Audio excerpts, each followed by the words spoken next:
Le NRO a dédié un satellite à la surveillance de cette résidence. Depuis que nous la surveillons, les analystes ont eu l'occasion d'apercevoir à plusieurs reprises un individu nettement plus grand que les autres. Selon les calculs effectués d'après la taille de son ombre sur les clichés, il mesure 1,98 m. Il ne semble pas participer aux tâches ménagères et se contente de se promener dans la cour. Nous l'avons donc surnommé le meneur. Nos agents sur place s'efforcent de vérifier son identité. Environnement tolérant ou non à notre égard? Non tolérant. On doit le capturer ou le tuer? S'agissant d'une mission des opérations clandestines? Les deux solutions sont envisageables. Nous nous sommes arrêtés sur 3 options.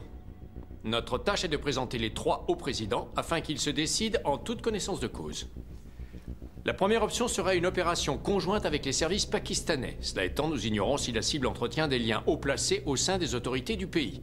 Le risque de fuite existe. Je me permets d'ajouter qu'à mon avis, il est même absolument certain. Deuxième option, un assaut héliporté, c'est là qu'on entre en piste. Qui serait chargé de nous déposer? Le 160e régiment. On sera convoyé par les Night Stalkers. On pourrait pas entrer en creusant un tunnel? Ce serait quand même moins bruyant que 2 hélicos obligés de voler à basse altitude.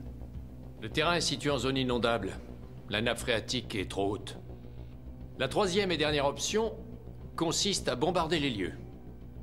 Les défauts majeurs de cette solution sont le risque élevé de dommages collatéraux et l'incapacité de prouver que la cible était bien là. Mais sa présence sur les lieux n'est déjà pas certaine. En tout cas, pas à 100%. On ne pourra jamais être sûr à 100%.